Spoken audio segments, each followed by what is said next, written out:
my grandma's favorite story was about how everything cost 2 cents when she was young. But now, everything constantly got more expensive. And it was all because of the government. These uneducated pigs didn't know how to control prices. And when I was privileged enough to hear the story, her complaining would last for hours and hours. And that's exactly what reactive people do. They always focus on the things that they cannot control. It's not possible that a concept like inflation would exist. And if it did, it's impossible that they wouldn't know about it. On the other hand, proactive people realize, look, even if my complaining were completely objective, it doesn't help me. So I'm going to focus on what I can control. If a proactive person owns a business where he sells a product, instead of focusing on how people these days don't appreciate good products anymore and how the government has horrible regulations, he focuses on how can I improve my product so my customers can't live without it. Do you realize how much responsibility, how much dedication, how much hard work comes along with asking that question? And what do you think our effort minimizing brain is going to pick as default? And that is exactly why most people focus on the things that they cannot control rather than focusing on the things that they can. Habit number 1 is be proactive. Now, imagine you're at a funeral, but this one's different from all the funerals you've ever been to. You're standing over the casket and you see yourself. What do you have to say about yourself? This is one of the most powerful questions you could ask. Are you doing the things in your life which are aligned with what you want to be able to say?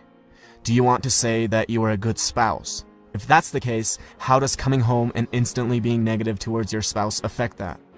Do you want to be remembered as a person who added value to society? If that's the case, are you doing the things that will allow you to say that, or are you scared of failure and choose comfortable mediocrity instead? Almost every one of us will have to readjust how we live when we ask this question. Habit number 2 is begin with the end in mind. Now, if I were to ask you, what are the most important things to you? The most common answers I would get would be either your well-being or your relationships, your family, your spouse, your children. You would never ever say organizing papers or watching TV. But how many of us spend more time organizing papers and watching TV than planning our nutrition and going to the gym or cultivating a healthy family environment? There's a horrible disconnect between what we say and how we actually allocate our time. Habit number 3 is put first things first. Now, imagine you're an author and I'm an author, and we both write interesting books, and we both have access to an audience of about 100,000 people. I read your book and I love it, so I decide to share it with my audience, and as a result, you now have thousands of people buying your book and reading your ideas. You see this and think, who is this guy? Let me take a look at his book. You start reading my book and think I have ideas that are valuable, so you decide to share it with your audience. And as a result, I now have thousands of people buying my book and reading my ideas.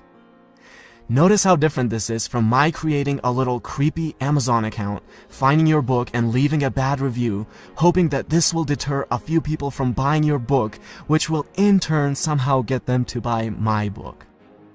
Habit number 4 is think win-win. Stop thinking of everything as a zero-sum game. For you to win, another person does not have to lose. Something I want my viewers to do is to subscribe to my channel.